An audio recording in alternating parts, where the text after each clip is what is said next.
Hey, before we get started, don't forget to like, comment, subscribe, and hit that notification button.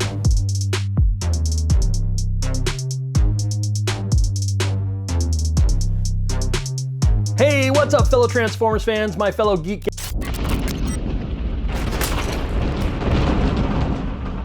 My arrival is imminent. Gals and geek guys, welcome back to another episode of Mx-iic Transformers Time Warp. I'm Mike, and once more, a special thank you to Mx-iic subscriber Suprasport for this review request and for his patience with me in getting it done. Quick spin of the box. So we got some cool box art here on the front. I don't know why you'd go with such a pale print. I mean, why not really amp the drama? It looks almost like it's been sun faded, but I'm not sure it really has. The yellow looks pretty solid, and I would imagine yellow would be something to fade fairly quickly. It looks like it was deliberately printed with muted colors. Anyway, top of the box, side of the box, got the bot there, and the boat or spaceship mode. The back, which we saw, has that mural that looks like the G1 conflict from the original toy line, or something similar anyway. And then the saying on the side, in the midst of chaos, there is also opportunity. And the bottom, all four sweeps including Scourge.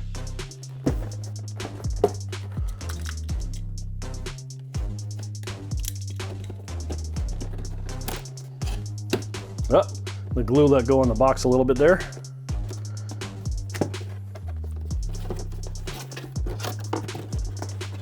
Okay, whoa, the box is just popping open. Okay, well, here you go. A different view of an X-Transbots toy with an unintentionally flip open lid. All right.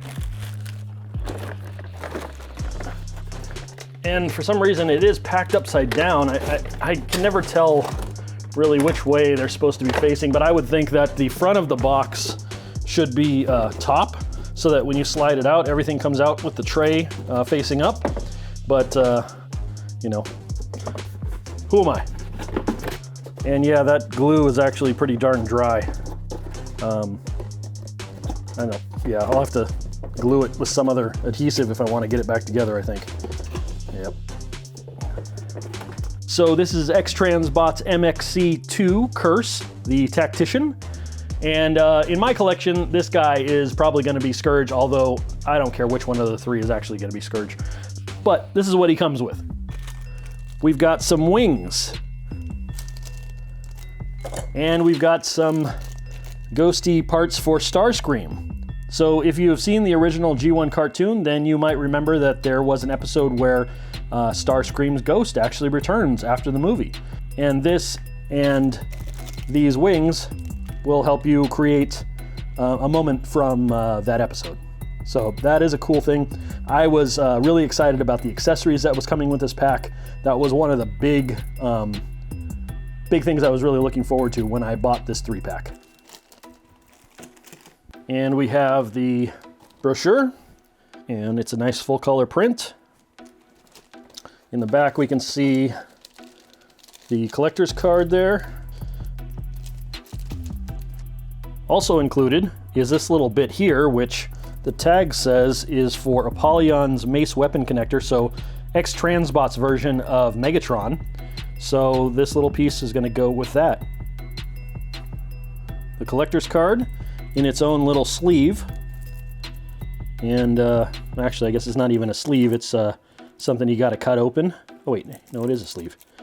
There seems to be an opening here.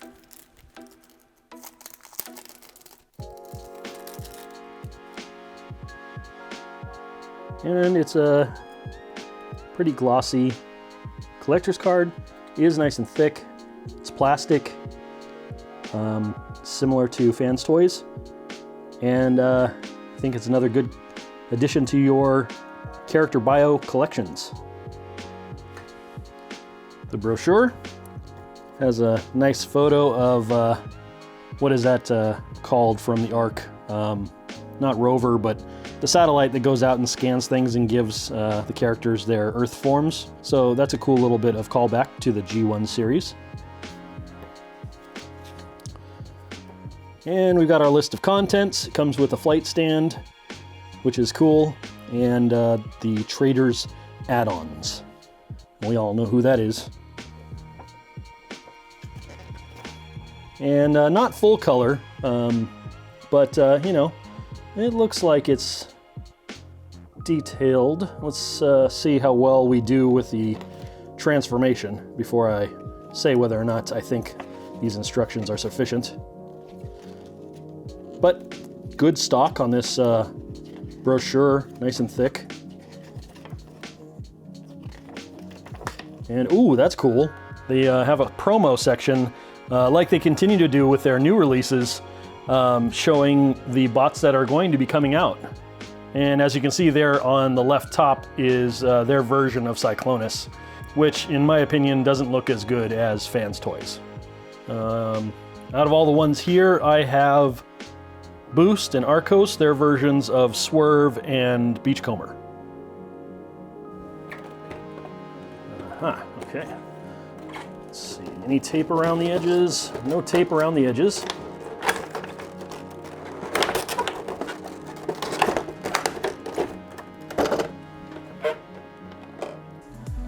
We've got his gun. Kind of simple, but decent sculpt. Plastic is got some metal flaking in it, so that's a cool little bit of detail there.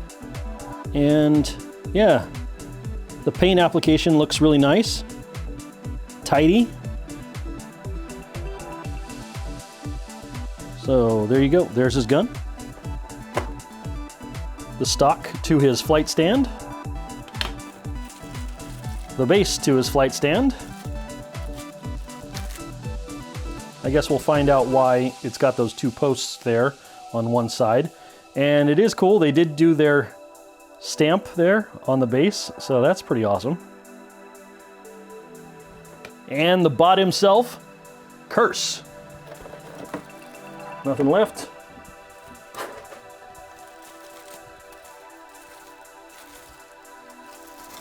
Something was left in the bag and dropped out, and it's the end to one of these thrusters here.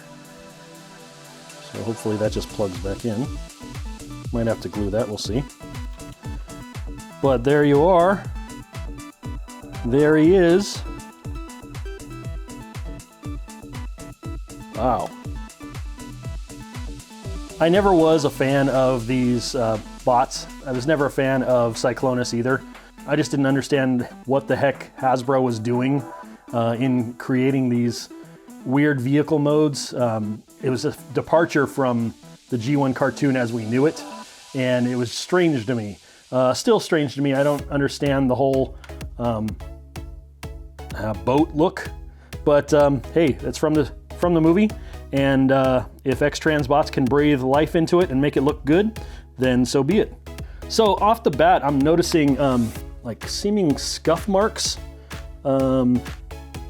here on the top. Definitely scratch right there, right out of the package. So that's kind of a bummer. Overall, the look is good.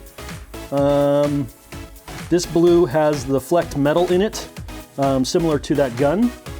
So that's a cool little addition. It doesn't do a whole lot for it. It kind of makes it look like it's dusty, but it does shine a little bit. So, you know, you do get some reflection, so not so dusty. This blue finish here seems to be much different than this finish here. On camera, you can't really tell as much, but in person, depending on the angle of the light, yeah, it depends on the angle of the light. So anyway, there you go, just a couple of first impressions. Here's the back side of it and the bottom. And the bottom looks pretty clean. I mean, you can see his chest and abdomen right there. It's very obvious. But if you really didn't know that he transformed into a robot, then you might not know what that really is. Cool so far. let's get him up on that flight stand and see how he looks.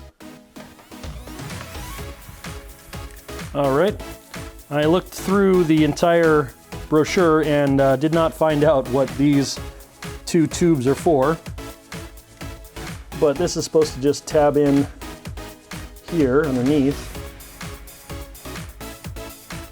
Supposed to push this in, it looks like. And, oh, okay, maybe it's supposed to go the opposite way. No. So supposedly, it's supposed to just punch in here. It's a really tight fit. Okay. All right. It works. Not bad.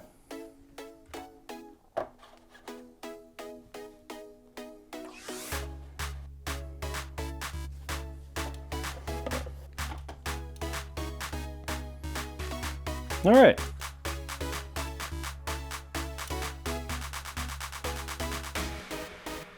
And you can see on the screen there, we've got a representation of the sweeps from the movie.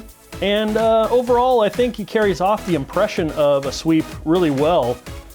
Definitely not an exact match for the design of the sweeps, but a good enough interpretation for my collection, I think. I actually like how they've downplayed the engine size here on the spaceship, making it look more sleek and dynamic. Those three towering turbines on the actual cartoon versions, they just stuck out. I didn't understand the design at all. Like, what the heck was that for? Why was that designed the way it was? So at least this looks more aerodynamic, something that I'm more used to seeing, that principle in practice. And though I know you're in space and you don't really need that much aerodynamics, it's what we're used to, right? You don't have that center blue stripe coming down the nose. The cartoon version, as we see it here in the background, is kind of detailed more like a shoe, like a nose coming around the tip of the shoe, and then the top of the shoe is the darker blue shades. This has a similar feel, but it actually kind of has the darker shades reversed. The center should be the lighter blue, and the outer edges should be more of the dark blue. But then again, it recalls the character well enough. Time for bot mode. Two quick things. You can pop his head out in alt mode here, and underneath, and this only applies to one side, he can carry his weapon. So if you have a target master, apparently it goes here in the top.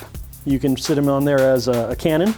But if you want to just hide his regular rifle, it's, let's see if I get this right. Yes, it's on the right side. You have to pull this vent out. Okay, and then pull these tabs. This is tabbed, so be careful when you pull that out. And then this wing's open, and there you go. There's his rifle. And it tabs into this little rectangle right back there. So, there you go. You can carry his weapon, although you could probably carry his weapon in there too. You know, like you might as a kid. Just put it someplace where you know it'll stay. And there you go. It rattles around, but it's in there too. So there you are. If you want the face mode from the movie, you can do the face mode. All right, so I was transforming this guy and getting down to the feet, and made it all the way through the right foot there. The right foot was tough enough to get through because, believe it or not, you're supposed to shove it through the leg between the calf and the shin, down and out, and that's a tough enough experience. I finally got the left one out, only to find that the left has been misassembled, and the heel spur mechanism here, this wing should not be winging out like that. It should be looking like this. It should be symmetrical on either side, coming out in this kind of dog leg shape in a mirror fashion on either side, as you can see. However, we get the dog leg, and let me see if I can show this here because it's just difficult. But there you go, the dog leg on the other side, and then this dog leg is reversed. So I don't even think I can reassemble this. You know, I don't think I can disassemble and reassemble because this part here is actually just this part. I need a mirror part to this. Yeah, I'm not sure what I'm going to do about that. I'm going to see if maybe I can reach out to somebody, or maybe somebody's got a part on Shapeways or something like that that I could have printed out and sent to me. But that is a bummer. It's going to require a disassembly and a reassembly to get it into final bot mode, in a working bot mode anyway. So, well, let me see if I can actually get it to stand first before I say that. I'll come back to you with that once I have that fully transformed, or as far as I can get it. All right, foot transformation. So apparently the foot transformation is something which has been updated for the newer Toon versions, which were released late last year. However, the foot transformation on the originals can be tricky. So the foot transformation can be done more easily, and that's a relative term, if the heel and toe mechanisms are collapsed together like this. The heel spur is rotated to fit snugly into the underside of the toe. It may look like there is no clearance between the toe and the inside of the calf's shell, but it does work. Also, one critical thing to notice is that the entire assembly fits within the calf shell, the first double hinge for the heel spur sitting just below the lip of the shell. And here it is flipped over in case that helps make things more understandable. So that's it. With the toe/heel assembly tucked away like this, the foot transformation should be easier. All right, even though I had that problem with the foot, I was able to get the foot to work. So as you can see, it is symmetrical on the right foot, and the parts are not symmetrical on the left foot. So it does fit in there. There's a little bit of a clearance issue, but you can get it in to the back of the calf. And he does still stand. See him head to toe there. And he looks good. Definitely not as premium feeling as Fans Toys, but you know, different class of toy, at least at that point in the development of Fans Toys and X-Transbots. And most people would say yes, even currently. I'd have to agree with my experience with X-Transbots Monolith, their version of Menasor, the Stunticons. But I still like X-Transbots. Like I said, I go with the bots that I like the look of. So I don't have a brand loyalty necessarily, but I do know that I like certain brands because they continue to bring a certain style. X-Transbots brings various figures that are not available from other companies. And, you know, if I'm trying to make an entire collection, I can't be brand exclusive. So, there you go, there you have it. Here is Scourge. He's got his gun in hand. He looks good. One of his fingertips on his right hand did pop off when I was transforming him into bot mode, but it did go back on. I think I'm gonna have to watch it though, because I think it might just be a loose joint. Other than that, he looks good. The details they put on him show up nicely. You know, you got the metal accents there with the red lights. Of course, they're just painted accents. They're not actual lights, but you do have those. On the back side, he's not too kibbly, but you know, he doesn't look great. The backpack here doesn't compress in, so it's not like you can make it much more sleek than that. But I still think he looks pretty good. I mean, you're not going to be showing him from the backside much anyway, right?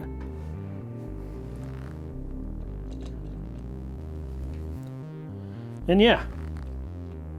All right, as far as special features go, though his eyes do seem to glow here in the brochure, I didn't see any part in here about batteries for his eyes specifically, though there are batteries for each of those three cannons, side engines rather, and so those are supposed to light up if you add batteries to them.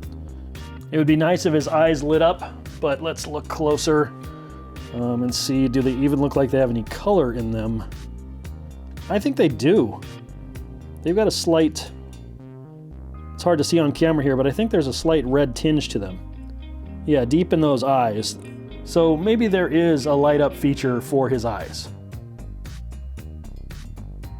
About the other special features, he does have a little chest cavity that opens. Apparently, if I read the instructions really quickly, but if I read them correctly, internally there's supposed to be a little door that opens here. It looks like it's supposed to open anyway. Yeah, there we go. One door, two doors, and there is an insignia in there. It's hard to see because of this light. Let me give you a little bit better light here. There we go. And he's got an insignia of Unicron. Oh, that's cool. All right, pretty awesome. Nice going, XTB. As you can see, I'm using this spudger here with this blade. It's useful for getting into narrow, well, really thin cracks where you're trying to open or close something. Go closed back up. It's also supposed to have another gimmick. This stomach, I believe, is supposed to open, though I didn't see it in the instructions. Yeah, there we go. I don't remember what that's supposed to be, but it's something from one of the episodes, I believe. And does that actually come off of there? Feels like it's pretty fixed on there, so guess not. Closes back up. And how about him becoming the ghost of Starscream, as you can see here in this episode? What are you gaping at?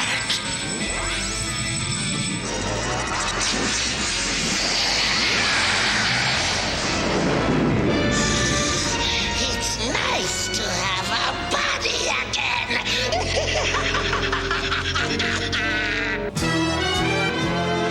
So, you think Galvatron's nothing but slag iron now? Yeah, we've seen the last of that sucker. Seen the last of who, Cyclonus? Well, now, who do you think I mean? Starscream!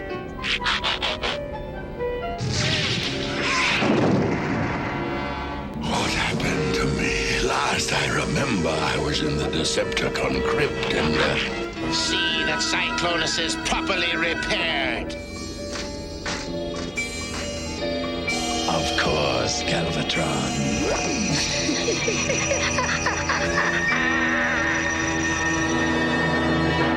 So it's pretty cool that they give you the option with this kit to reenact that scene with these wings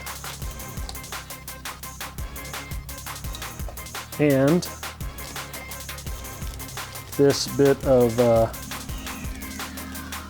Starscream. It's got some translucence to it, so it's more ghost-like. Of course, the face doesn't have a whole lot of translucence, but I guess it's got enough. Yeah, that's pretty solid. Oh well. Let's see what he looks like with it on. And there you have it. Inhabited by the ghost of Starscream. Not too shabby. It's got limited use. You can't really rotate the head, you know. It's all just, I guess, a molded piece. But if you're just trying to give that essence of Starscream in a sweep's body, then there you have it. Pretty cool. All right, how about Scourge's articulation? So we've got these fingers. They do all individually articulate right down to that last pink digit.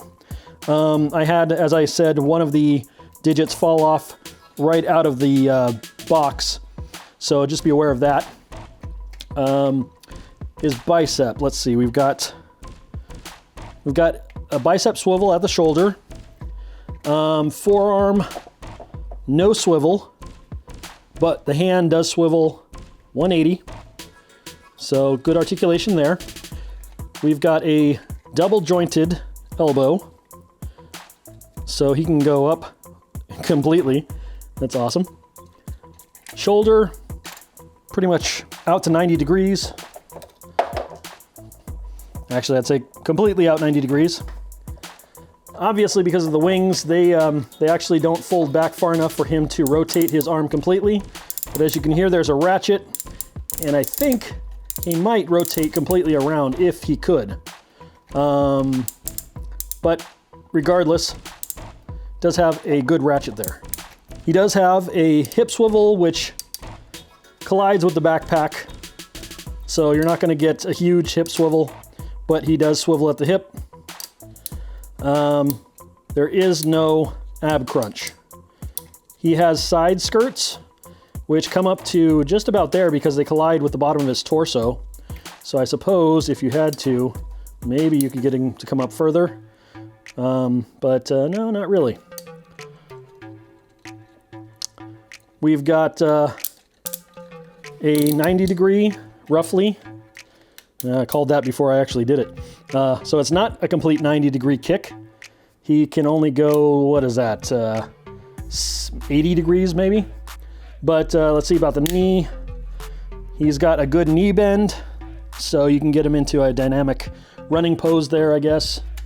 And looks like he does have a double knee joint, but let's see. It does bind, so it's not like you can get that to go.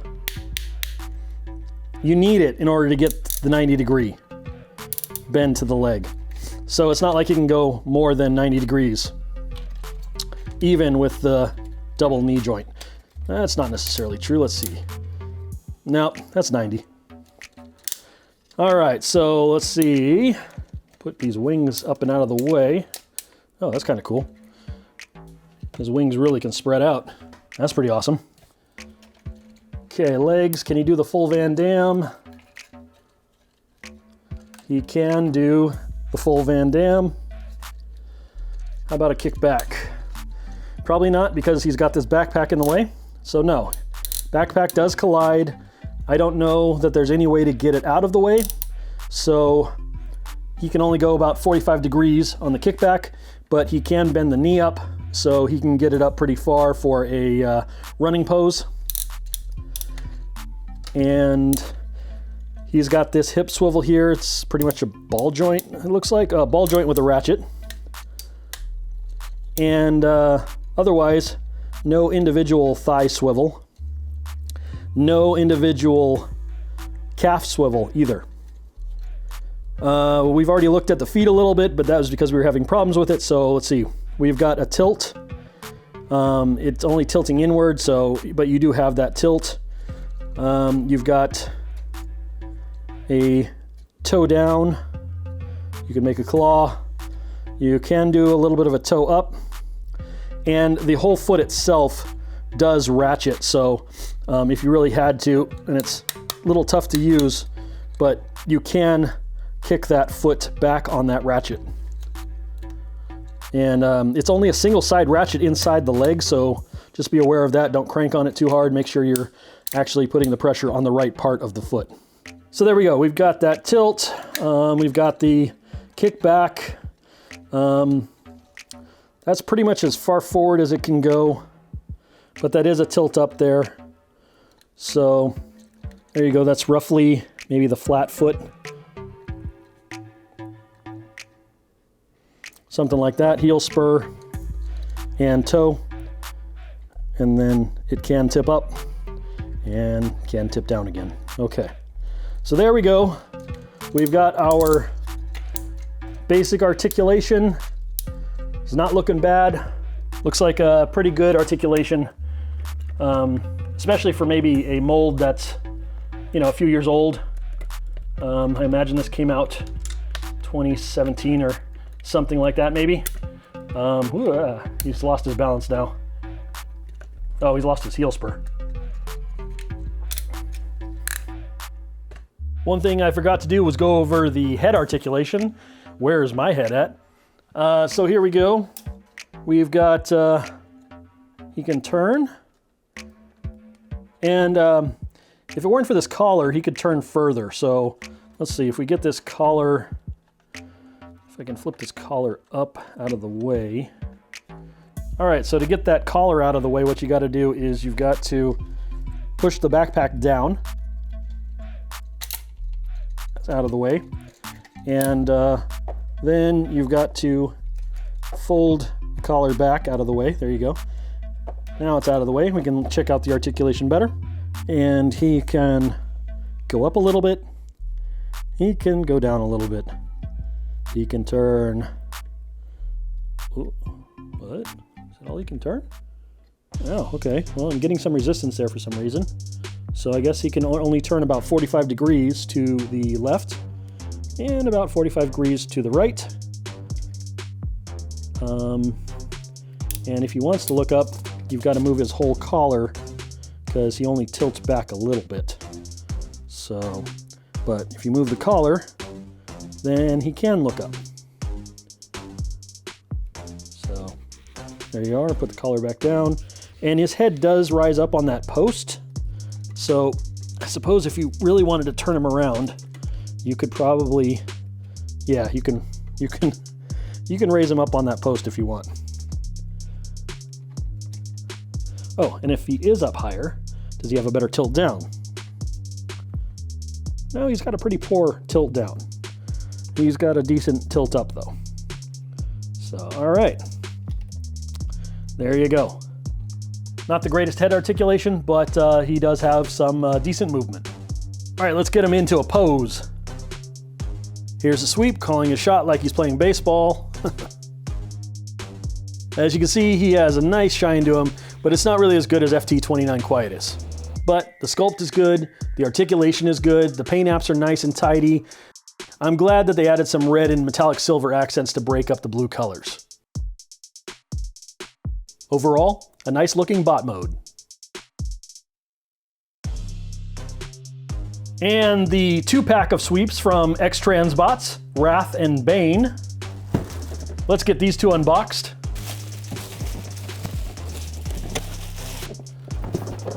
The front of the box.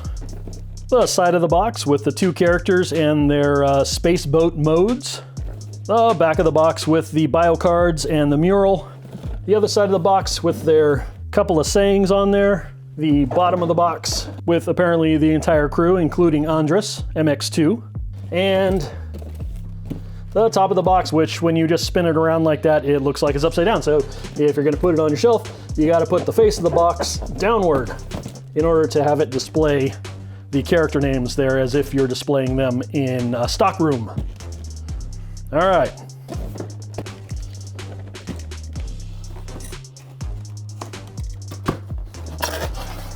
The boxes are coming apart again. The glue is just way too dry. So if you got an old set like I have, be aware your box might just fall open on you. They are divided though. Inside, oh, let's turn them upside down because upside down is apparently right side up.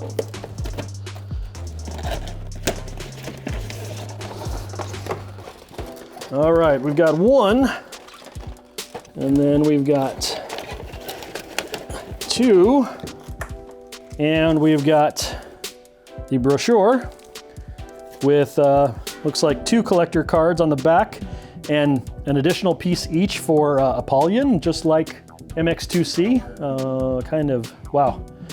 We'll find out what those are. And nothing left inside. So at this point, I don't know if you can tell who is who. I don't know if there's gonna be any indication, but let's just dive right into it. Accessories. We have Unicron's eye. How cool is that?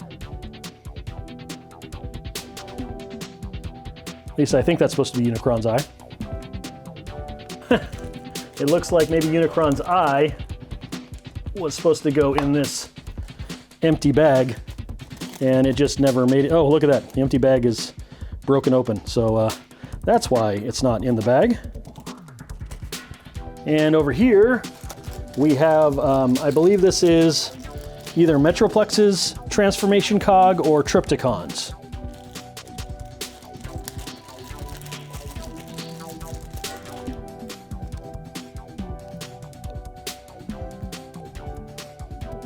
Just fun that they actually come with these other story items which actually show up in episodes, such as here.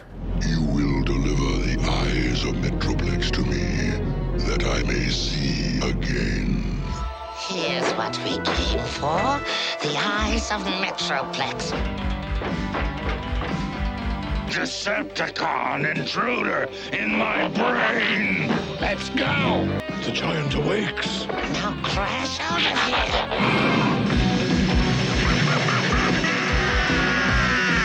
Metroplex transform! Look out! Where are my eyes?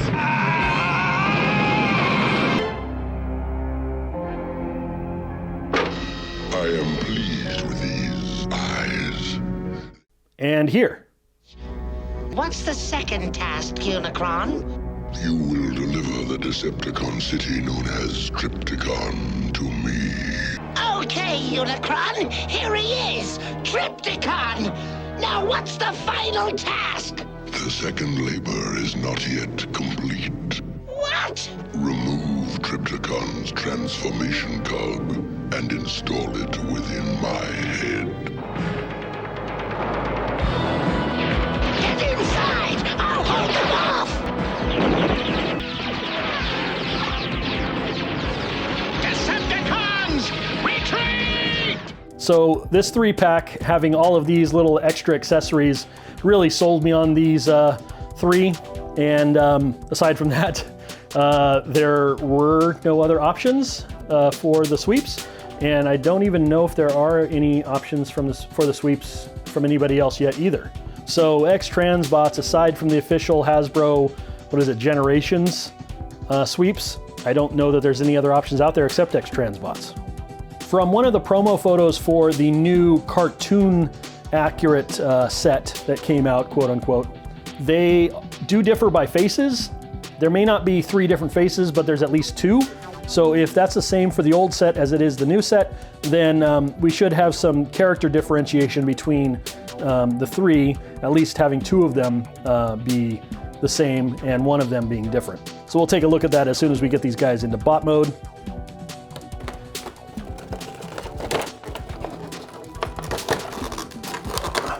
Wow, it's really on there.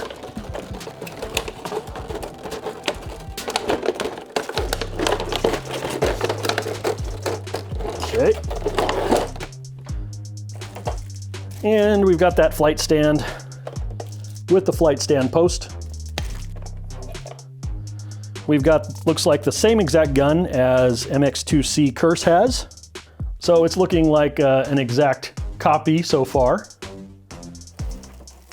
And the Magic Blue Slipper, which is missing 2 of its engine spires right inside the package. So there's one floating, 2 of them floating down there. So they'll come out of the bag with him. Nothing else. And no obvious indication so far which one is supposed to be which. So let's say that that was Wrath and the remainder is Bane here.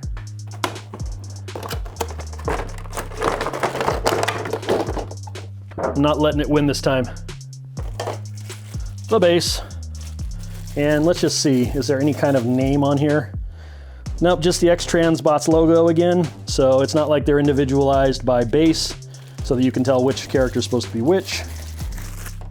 The post, the gun, and the other Magic Blue Slipper. And it is missing one of its engine spires as well. And it's just gonna be in the package here. There it is, I think, right there, yeah. It's right there. So it'll come out of the bag with the bot. Nothing else. Once again, Unicron's eye. Whoa, and it does come off the base. I was just gonna look at that. All right, so it looks like some pretty nice detail here. It's got this lens in the middle that's a different color. It's got a clear there. Let's see if we can give you some better light. Yeah, clear, and then the green plastic painted around it. It's got that little hole there to mount on the display. And just wondering if that turned or anything. But this is just a little creaky from being assembled. So if you were curious, or maybe you wanted to put an LED inside there, I guess you could take it apart. There you are. And what I think is the transformation cog, and that should come off of its stand as well. So there you have it. It looks like this is actually molded at least in red and yellow, and then maybe painted green. But the colors are pretty deep. Yeah, you can see some light spots here at the middle of the mold where the paint didn't get in very deep. So, but it does look good to the eye. Should look good on display. One of the things that caught my eye, no pun intended, about the accessory of Unicron's eye was that third-party company Dr. Wu had an actual Unicron accessory that you used to be able to get. And if you are lucky on eBay, maybe you can still find it. I think it might be smaller than this one. Don't quote me on that, but you know, of course, it's Unicron, so you want a bigger eye versus a smaller eye. And if you can't get the Dr. Wu one, then you might as well get the one with this set. And before we get into looking at the bots themselves, let's check out the stuff that they come with.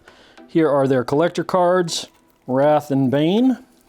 Cool, they have two different pictures, that's nice. Looks like the same quality as the other Curse character. And I like the fact that they do have individual art on them. It's not just a reuse on both of these cards. So that's cool.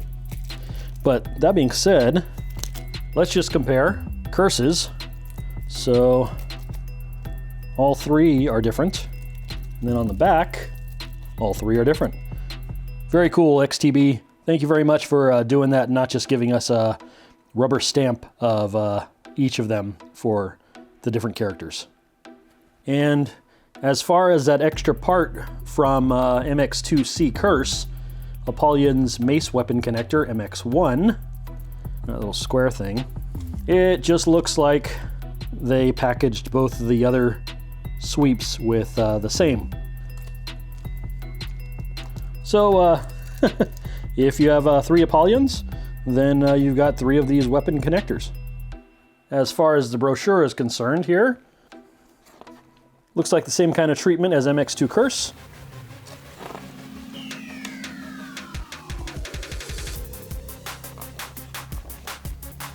And then it tells you what you get. Cog of the City and Eye of the City. And then their up-and-coming bots. And the entire crew together, Wrath, Bane, and Curse. So there you go. I think they make a good-looking crew. I was able to verify that they are all different face sculpts. So here we go. We've got Curse. He's got the narrow eyes and the stern mouth. We've got Wrath or Bane, whichever one you want to identify them as. The eyes are a little bit differently shaped. So, and you can see that his mouth is a little bit open. So here you go. See if I can show you both at the same time. The mouth is a little bit open. Mouth is closed. He's got like diamond-shaped eyes, and he's got a little bit more round eyes. And Wrath or Bane, whichever one you want him to be, his mouth is not open, but he looks to have the same kind of shaped eyes as the other generic sweep, Wrath or Bane. So there are 3 distinct faces, so that's cool. And I think they make a really good looking crew together.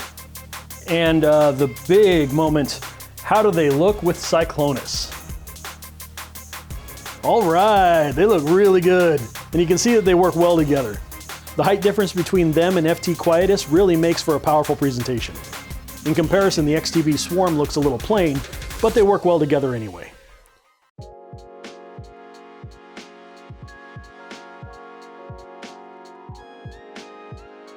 And now it's time for the MixelPix Transformers Time Warp MP Scale Comparison Test. On the right, hailing from Fans Toys, is FT-29 Quietus, their version of G1 Cyclonus, and his Target Master. And on the left, hailing from X-Transbots in the original deco, not the current toon release, one of the 3 sweeps in the 3-sweep pack, consisting of Wrath, Curse, and Bane. MX-2 Andrus not included, X-Transbots 3-pack, and MX Andrus sold separately. And for our MP scale comparison, let's bring in 2 of our standards, MP10 Optimus Prime and MP21 Bumblebee. So first I want to say that I really enjoy the size of the sweep to Cyclonus. I think the sweep could have been a little bit taller, but according to the G1 scale chart from Mike Lorber that I'm now using, they're about the right size in relationship to each other. The problem comes in with MP10. So on the scale chart, if you were to look at it, you would see that Cyclonus is actually supposed to be a hair shorter than Optimus Prime. I mean, really, it's the middle of his hat, if you will, that meets the top of Optimus's head. So Cyclonus here is way too tall. The sweep is also not supposed to be quite as tall as it is, because it's not supposed to be that close to Optimus Prime's height. If we were to size Cyclonus down to the appropriate size, the sweep might be about the right size in comparison to Cyclonus. So overall, I think the sweep and Cyclonus are a little oversized in comparison with MP10 and the scale chart. That being said, there is no probably better option than FT-29 Quietus for your Cyclonus.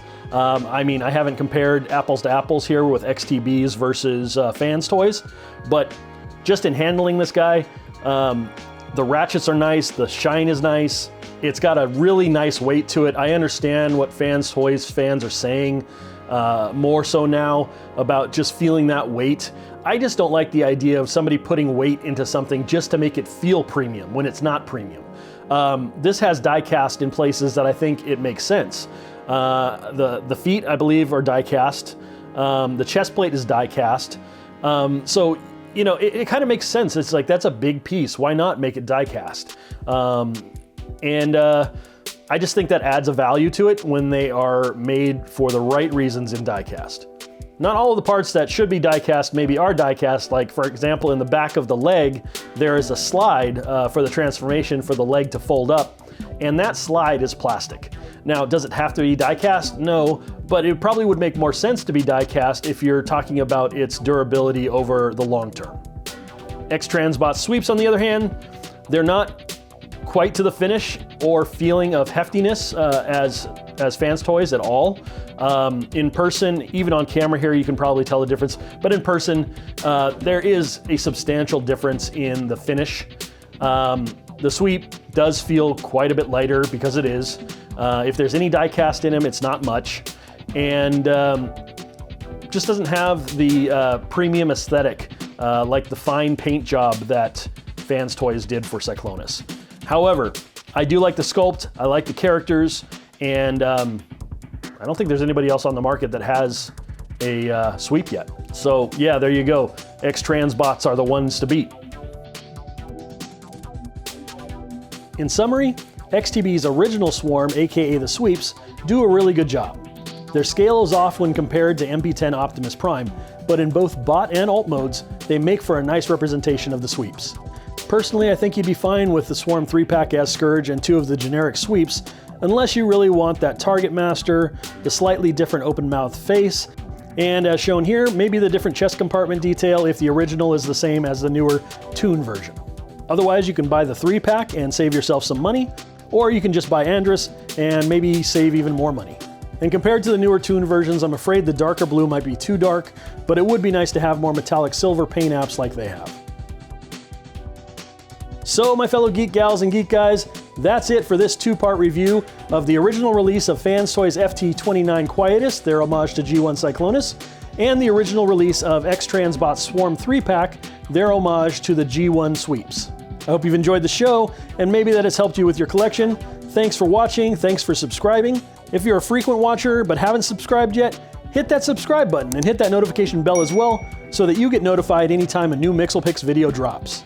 And once more, a special thank you to MixelPix subscriber SupraSport for this review request and for his patience with me in getting it done. Alright, I'm Mike. This has been an episode of MixelPix Transformers Time Warp, and until next time, be well and happy collecting, everybody.